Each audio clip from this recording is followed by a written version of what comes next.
clase.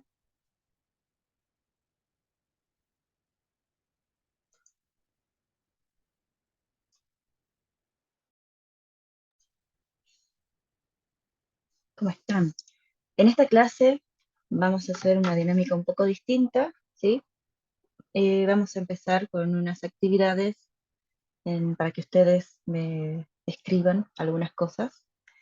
Y también les voy a comentar sobre la actividad que vamos a hacer a forma de cierre de la sesión 1, ¿sí?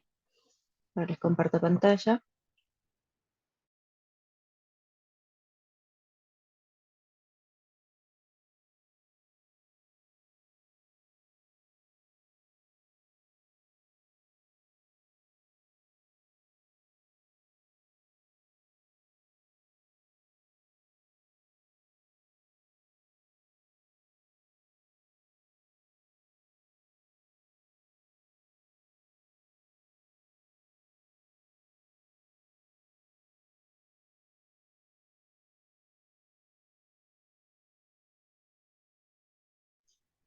Bien, para cerrar con la sesión 1, les voy a pedir un trabajo práctico que tiene también carácter obligatorio, que va a ser, les voy a pedir, la consigna está ya en la plataforma, es trabajo práctico obligatorio número 2. Lo que les voy a pedir, se los explico un poco más, está detallada la consigna, pero es que ustedes me armen un esquema, ¿sí? O un mapa mental con los conceptos que vimos en los textos de Sousa Minayo y Sautu. El texto de Sousa Minayo es el capítulo 1 y el texto de Sautu, que son las clases, las dos últimas clases que hemos visto hasta ahora. Un mapa mental es un esquema de conceptos principales, ¿sí? Partiendo, por ejemplo, este que les estoy mostrando ahora es a forma de ejemplo, es una posibilidad para empezar, no tienen que hacerlo exactamente igual, ¿sí? Y este mapa mental no tiene que tener definiciones, no tiene que tener explicaciones, simplemente es conectar ideas, ¿sí? Este yo lo elaboré en este sitio, MindMeister. Hay otros también como este, como Lucidchart, ¿sí? La idea es que tomen los conceptos del capítulo 1 de Sousa Minayo y de Sauto y los relacionen en la medida que les encuentren relación, ¿sí? Y vayan viendo de armar este mapa mental. Es una tarea sencilla, ¿sí? Pero que nos sirve para ir relacionando, ¿no?, estos dos autores que tienen tanto en común. A modo de ejemplo, como les digo, pueden empezar y hacerlo de esta forma o pueden empezar de otra forma, no hay problema. Por ejemplo, partimos del concepto de investigación social. Investigación social, nos decía Sautu que era un tipo de conocimiento, ¿sí? Nos decía aquí, nos decía después de Sousa Minayo que tiene la característica de la cientificidad, entonces ahí podemos relacionar conocimiento con cientificidad, ¿sí? Es un ejemplo. Sautu decía que la investigación social se basa en la evidencia empírica, y por otro lado, de Sousa Minayo nos habla de cuál es el objeto de la investigación social. Entonces podemos relacionar las características del objeto para de Sousa Minayo con las características de la evidencia empírica que nos mencionaba Sautu, por ejemplo, el ser histórico, ¿sí? Podemos hablar de las teorías en otra rama de la metodología, ¿sí? La idea es simplemente relacionar ideas, armar un esquema y que el esquema es personal, como les digo, pueden empezar de esta forma o si encuentran una forma mejor de hacerlo, es totalmente válido, ¿sí? La consigna está bien redactada en la plataforma, después consúltenla y cualquier cosa pueden referirse a este esquema como para un primer paso para empezar, ¿sí? ¿Alguna duda con respecto a la consigna? Con respecto al ejemplo que les doy.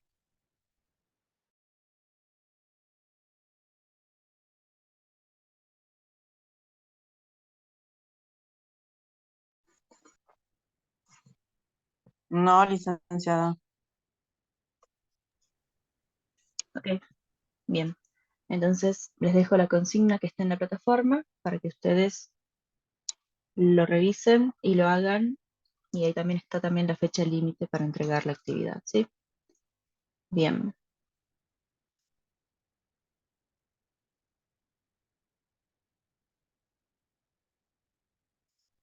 voy a cerrar esto. Les voy a pedir ahora que entren a esta dirección, menti.com, y usen este código y me respondan esta pregunta, ¿sí? ¿Qué cualidades tiene un buen investigador? Es acá. La dirección es menti.com, que ingresen el código 64208832, ¿sí? Y que me respondan esto, ¿no? Esta actividad. ¿Qué cualidades tiene un buen investigador?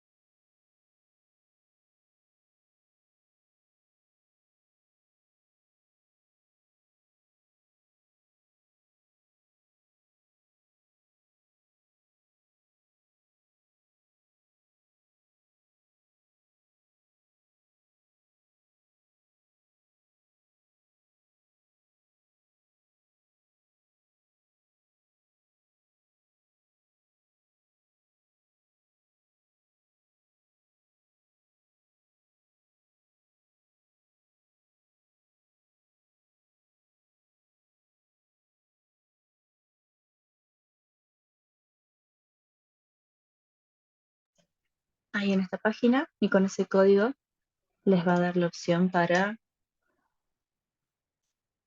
ir completando, ¿sí?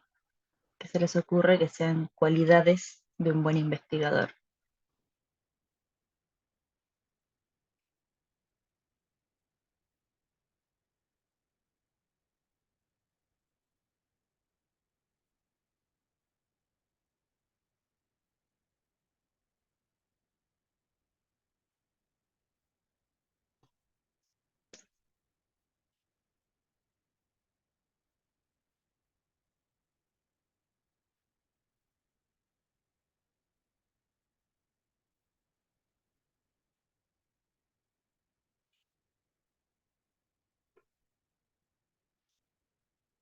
Y ahí se van a ir completando algunas palabras que ustedes completen, ¿sí?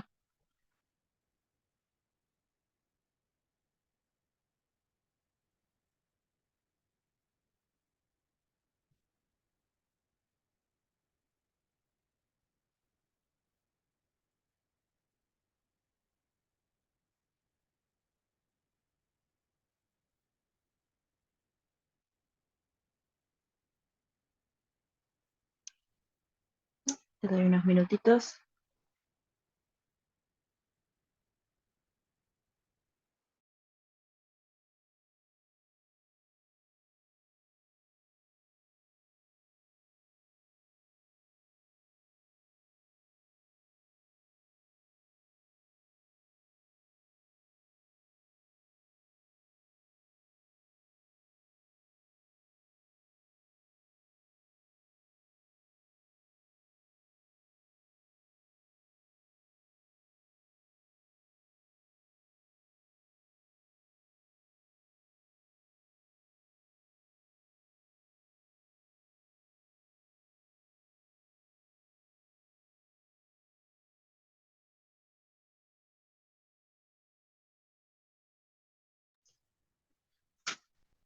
Bien,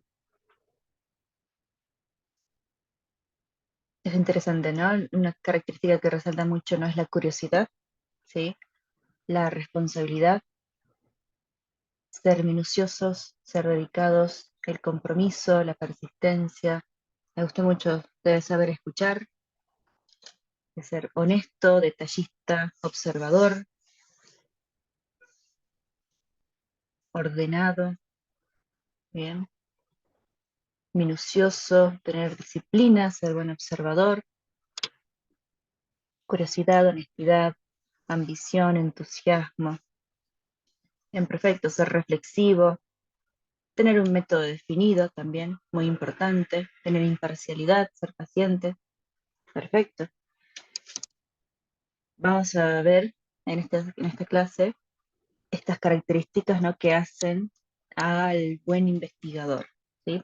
De esta forma también cerramos con la sesión 1, teniendo esta reflexión, ¿no?, de qué es lo que hace a un buen investigador, qué cualidades tiene, también, ¿no?, que podemos encontrarnos y cómo debemos actuar también, ¿sí? Muy bien, debe ser minucioso, observador, intuitivo, son todas cualidades que son importantes. Perfecto. Y ahora les voy a hacer otra pregunta también.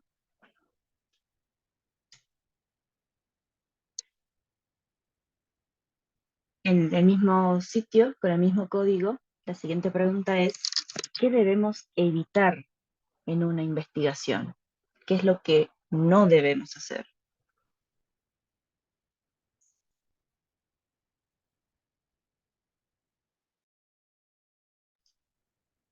¿Qué cosas serían vistas como o poco responsables o poco éticas en la investigación?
Bien, también, ¿no? Es interesante pensar sobre estas cosas que no es bueno hacer en una investigación, ¿no?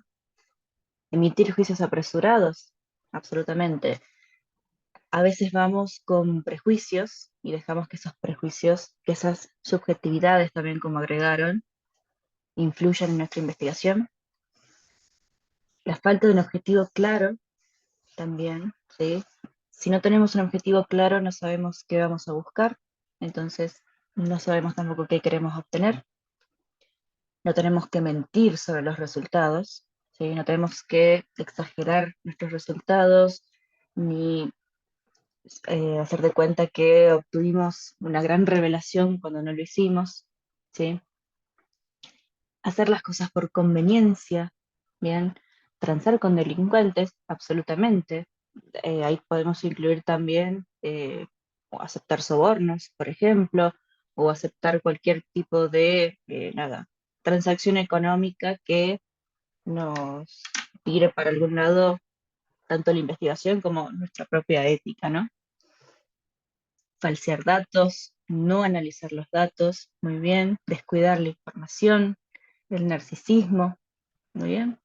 A veces queremos realmente obtener un resultado y queremos realmente ser los super investigadores y terminamos agrandando las cosas, cuando en realidad la investigación tiene que ser lo que es, y no tenemos que ser los grandes reveladores de nada, simplemente aportar nuevas ideas, manipular las pruebas, bien, ir con subjetividades, explayar la investigación. A veces esto de querer siempre agregarle más y más y más implica que no hemos determinado bien en nuestro proyecto qué es lo que queremos hacer, ¿no? Tenemos que definir el objetivo, ¿sí? Y no tratar de irnos por las ramas, porque eso también nos juega en contra, ¿sí? Pero muy bien, muy buenos aportes, muy buenos aportes. Ahora les comparto la otra.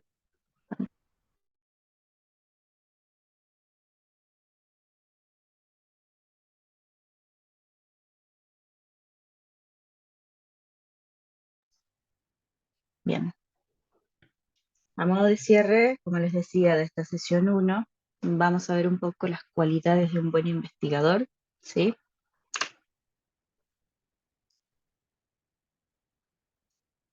Esto está basado en el texto La ética en la investigación, que es el texto que es bibliografía ampliatoria, es decir, que eso no se los voy a incluir dentro de lo obligatorio que lean, ¿sí? Pero es una referencia que tomé para tener alguna base del tema, ¿sí? Para basarlo en algún texto del tema. El texto lo tienen ahí en pantalla, es La ética en la investigación, ¿sí?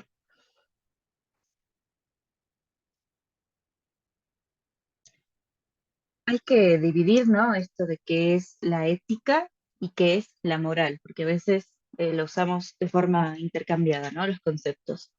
La ética va a ser el análisis de la dimensión moral de la persona humana y moral vamos a hablar de los distintos códigos morales concretos de lo vivido, ¿no? Podemos decir que como investigadores vamos a tener una ética profesional, ¿sí?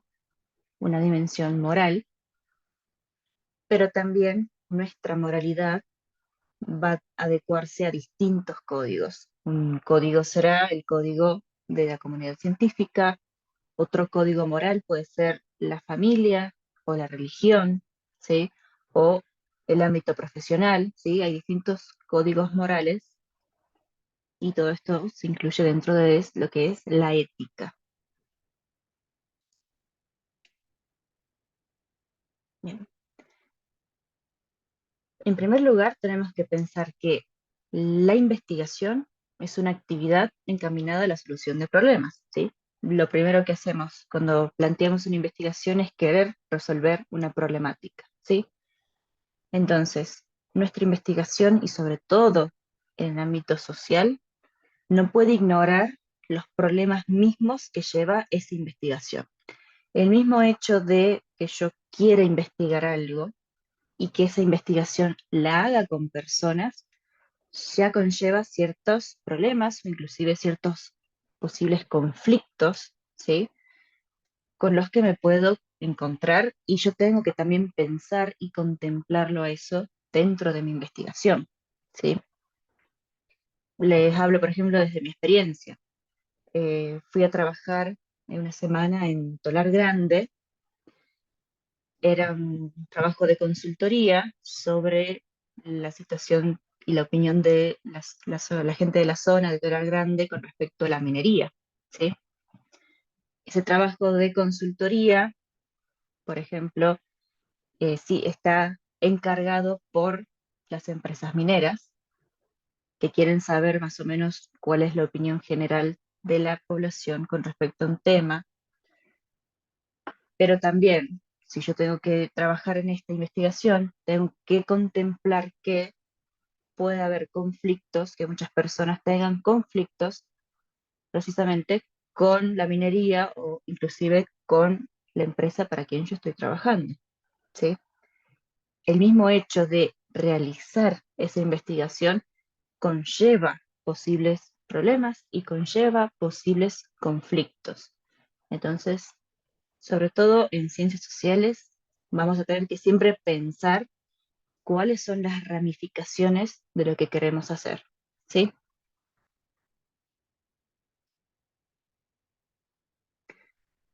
hay ciertos lineamientos generales, ¿sí? Con respecto a lo que hay que hacer y no hacer en una investigación. Muy general, tenemos que evitar poner en riesgo a las personas, ¿sí? Lo cual lo podemos dar por hecho, ¿no? Pero a veces tenemos que pensar también que, cuáles son las ramificaciones, como les decía, de nuestra investigación. Porque, por ejemplo, si estamos trabajando, volviendo a este caso, ¿no? Este ejemplo que les daba de la minería conlleva actividades de riesgo para las mismas personas o el mismo traslado en vehículo conlleva un riesgo, ¿sí? Entonces, tenemos que contemplar también estos posibles riesgos dentro de lo que vamos a hacer. Si yo, por ejemplo, trabajo en una investigación y trabajo, o inclusive no solo con las personas con las que trato, sino, por ejemplo, tengo gente a cargo. El hecho, por ejemplo, en la minería, de hacer una encuesta implica que llevo a personas que trabajan conmigo para hacer esa investigación. Tengo que trasladarlas, por ejemplo, por caminos que no están en buen estado. Son riesgos que yo tengo que contemplar, ¿sí? Dentro de mis propuestas de investigación. Bien, otro lineamiento general, no violar las normas del libre consentimiento informado. Sobre todo cuando estamos en ciencias sociales, tenemos que siempre, así, por ética de base, informar a las personas con las que hablamos que tengan ellos consentimiento, que estén de acuerdo, ¿sí? En participar y que se pueda garantizar o su anonimato, ¿sí? O que se pueda garantizar su privacidad. Bien. En muchos casos, si realmente es algo anónimo, tenemos que ver de garantizar que sea anónimo. Porque, por ejemplo, hay personas que van a estar de acuerdo y nos van a dar su nombre o que nosotros ya sepamos cuál es su nombre. Pero si les decimos que esta investigación conserva su privacidad y su anonimato, no tenemos que dejar no tenemos que dejar pistas, ¿no? No tenemos que dejar pistas donde uno deduzca fácilmente cuando lee el informe quién es quién, ¿sí? No podemos hacerlo porque entonces no estaríamos garantizando su anonimato, ¿sí? El consentimiento, siempre antes de hablar con alguien, le tenemos que informar lo que estamos haciendo. No podemos ir y hablar con una persona eh, pretendiendo ser otra cosa que no somos, ¿sí? La investigación tiene que ser transparente. No podemos ir a hablar, eh, para dar un ejemplo, como amigos, como alguien de confianza a una persona y después decirle, ah, no, era para mi investigación. Eso no es consentimiento informado. Esos datos entonces no los obtuve de una forma transparente. Eso me va a perjudicar no solo de forma ética, sino también en mi propia investigación, porque entonces no hay transparencia en mis datos. Aquellas cosas que yo consigo, eh, nada, si se lo pregunto a un amigo, que me lo va a decir con toda la confianza, no voy a poder decir que sean datos que otra persona que no es amiga hubiera podido conseguir. Entonces, consentimiento informado y también garantizar, ¿no?, la privacidad de las personas. Otro lineamiento, no convenir los recursos públicos en ganancias privadas. También es esto, ¿no? Eh, tenemos muchos recursos públicos disponibles en nuestro país y también es esto, ¿no? De que haya una transparencia en qué es lo que hacemos con estos recursos públicos en nuestra investigación. Ya sea que hablemos de financiamientos o ya sea que hablemos de, por ejemplo, algo que sea parte de los recursos públicos como un archivo histórico, por ejemplo.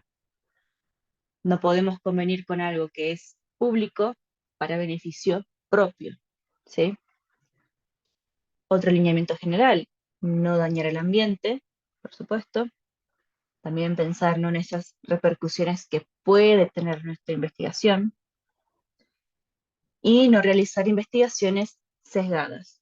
Como muy bien lo veíamos recién en esa nube de ideas, eh, las subjetividades, tenemos que ser conscientes también de nuestros prejuicios, de nuestras subjetividades, y también tratar de que los datos que busquemos no estén sesgados, ¿sí?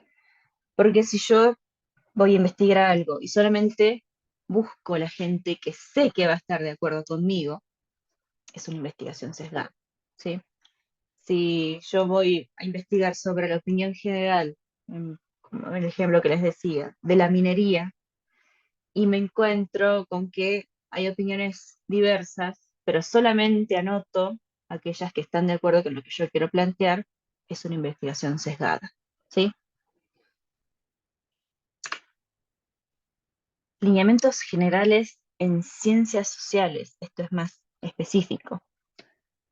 Es importante que la participación sea voluntaria, ¿sí? En toda investigación, la persona con la que estamos trabajando tiene que voluntariamente participar, ¿sí? No podemos forzar a nadie a que participe, ¿sí? Necesitamos que realmente nos dé su consentimiento, ¿sí? Porque, por ejemplo, ¿no? Son cosas que uno puede decir, sí, por supuesto, ya sé que todos tienen que tener participación voluntaria, pero por ejemplo, yo puedo aprovechar que soy docente, para darles un ejemplo, y decirles a ustedes que vayan a realizar algún trabajo para mi interés y que si no lo hacen, desaprueban el módulo. Eso dejaría de ser participación voluntaria, ¿sí? No lastimar a los participantes, por supuesto, ¿sí? Es algo que tenemos que tratar de que aquellas personas con las que trabajamos conserven su integridad, como les decía, ya sea por las ramificaciones de la investigación, ¿sí? Pensemos, por ejemplo, en otras épocas, en otros años, ¿no?, que se hacían investigaciones, eh, por ejemplo, esos experimentos psicológicos donde a los niños se les hacía una descarga eléctrica para ver cómo respondían a ciertos estímulos. Eso es totalmente falto de ética, ¿no? El anonimato y la confiabilidad, ¿sí? Como decíamos anteriormente, realmente si vamos a proponer que alguien nos dé una opinión anónima, debemos garantizar ese anonimato, ¿sí? Y debemos garantizar también que las personas tienen cierta confiabilidad en que su información no va a ser difundida, ¿sí? O que no vamos a aprovecharnos de cierta información que nos den para otra cosa, ¿sí? Tiene que haber una confiabilidad, una cierta confianza, y debemos también darle esa cierta confianza a las personas con las que trabajamos, ¿sí? Por ejemplo, puedo a veces necesitar datos muy específicos. Por ejemplo, si, les doy un ejemplo, si estoy trabajando en un censo, probablemente les voy a pedir a esa persona datos como el DNI, ¿sí? O datos como teléfonos personales, ¿sí? Esa persona tiene que saber que yo con esos datos no voy a hacer nada más que mi investigación.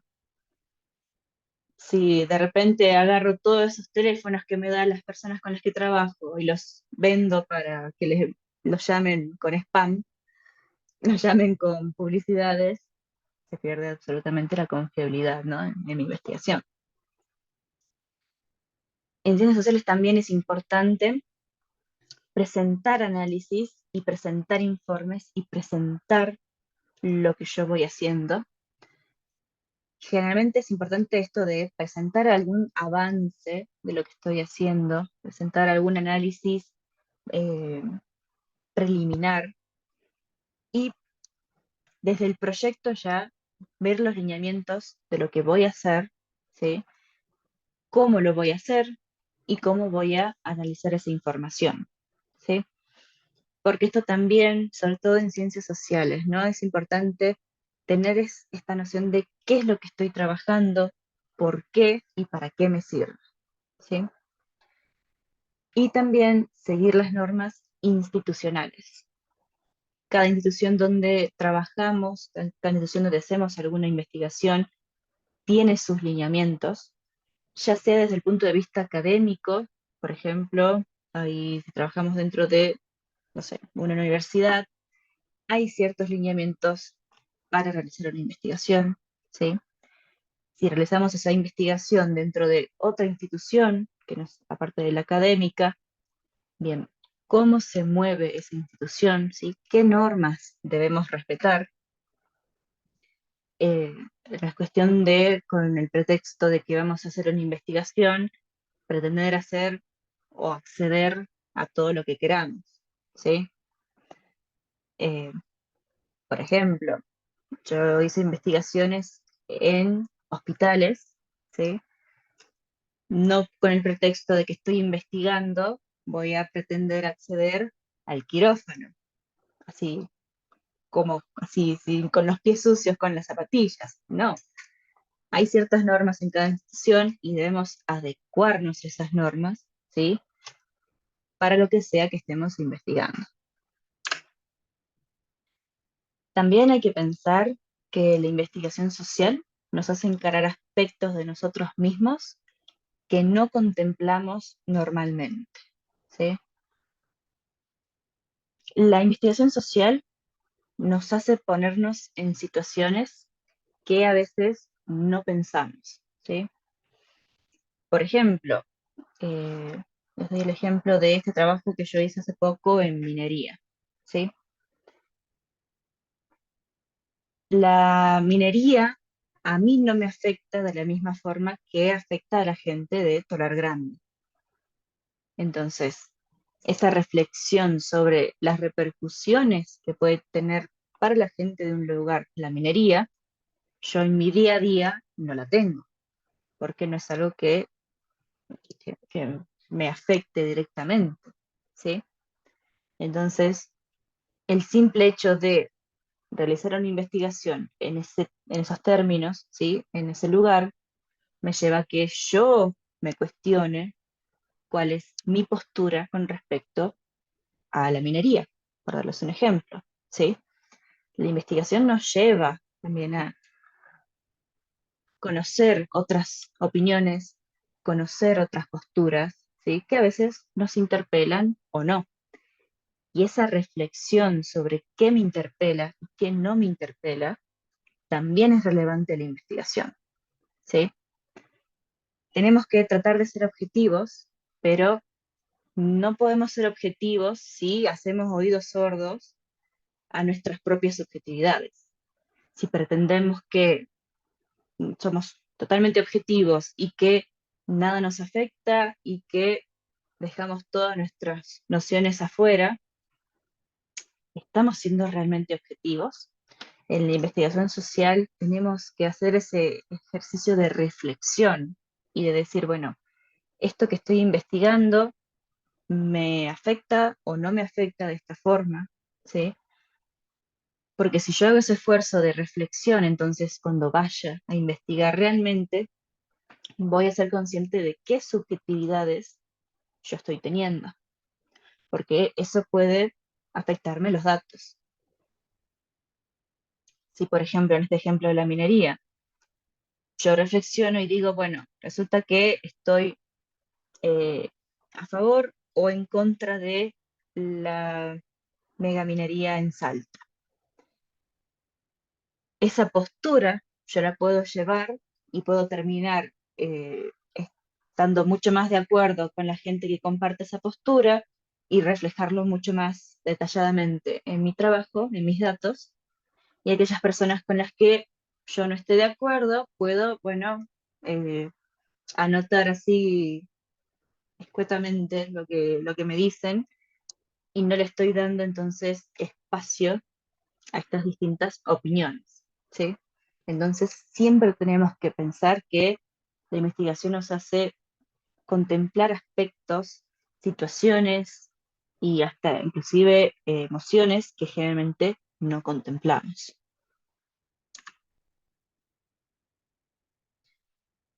Y para ir terminando un poco con esto de la ética en la investigación científica a ciertas obligaciones éticas también con la comunidad científica, ¿sí? Por ejemplo, cuando hacemos nuestra investigación, tenemos que conocer, ¿sí?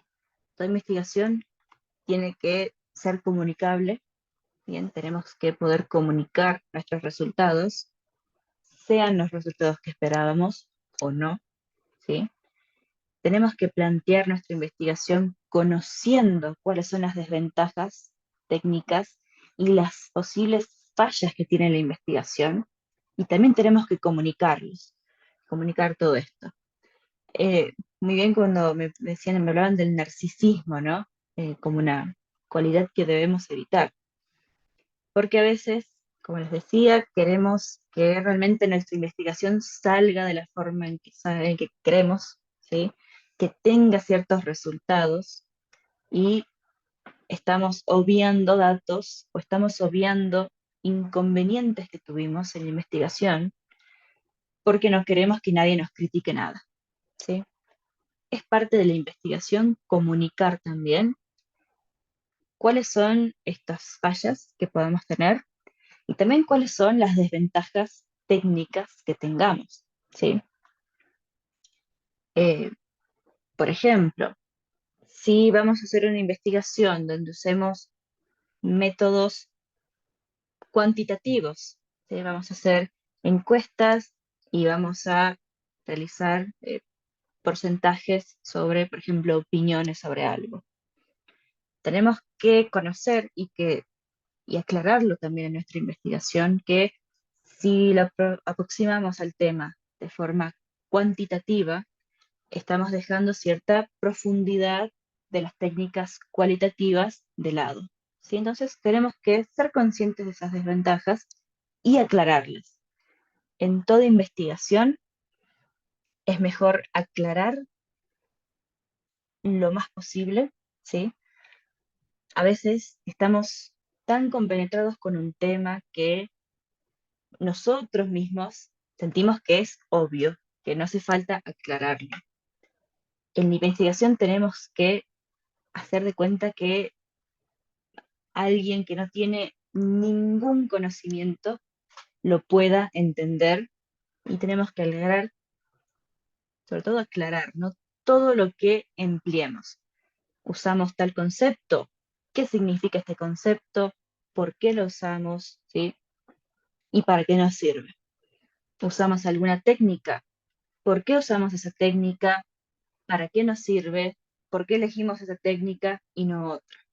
¿Sí? Tenemos que conocerlo y tenemos que comunicarlo.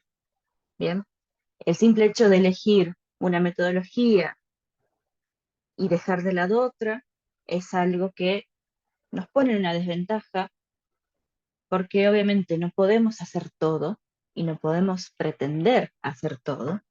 Entonces, siempre tenemos que aclarar cuáles son los alcances y cuáles son los límites de lo que queremos hacer, ¿sí? Tenemos que informar, también está relacionado, tenemos que informar los resultados negativos, porque si decimos que el conocimiento se construye sobre lo que vino antes, ¿sí? Estamos constantemente construyendo y reconstruyendo, también los resultados negativos son importantes. En la comunidad científica a nivel global existe, ¿no? Una cierta predisposición a informar solamente lo positivo, a informar lo que queríamos conseguir y obtener y listo. Pero también es importante informar aquello que no nos resultó como queríamos que resultase, porque nos puede servir o a nosotros mismos o a otros investigadores, ¿sí? Si tratamos de abordar un tema de una forma y nos damos con que realmente no funciona así, es un resultado. El que algo no nos funcione es un resultado válido. No tenemos que salvar las apariencias, ¿sí? Esto de pensar que si no tenemos la gran investigación y los grandes resultados no importan, ¿sí? O cometer un error. Podemos cometer un error en la investigación. Por un error no podemos tirar todo por la borda, ¿sí? No tenemos que salvar las apariencias de que somos el investigador que eh, sabe hacer todo correctamente, ¿sí? Podemos cometer errores y es importante que en la medida en que los comuniquemos a esos errores, la investigación puede seguir adelante, ¿sí? Y sobre todo, también esto de no reservar lo obtenido, ¿sí? Aquí a veces nos puede tentar el guardar ciertos datos, ¿no? Y decir, bueno, no, voy a guardar estos resultados hasta que tenga la oportunidad de exponerlos en un mejor lugar, ¿sí? O hasta que eh, sea de acuerdo a esto que yo quiero plantear. No tenemos que reservar lo que obtengamos, de vuelta, sea positivo, sea negativo, tenemos que informar y tenemos que tener sobre todo nuestra transparencia y honestidad en nuestra investigación, ¿sí? Bien, con esto terminaríamos hasta aquí de esta última parte de las cualidades de un buen investigador y de la ética en la investigación. La próxima semana empezaríamos con lo que es la sesión 2.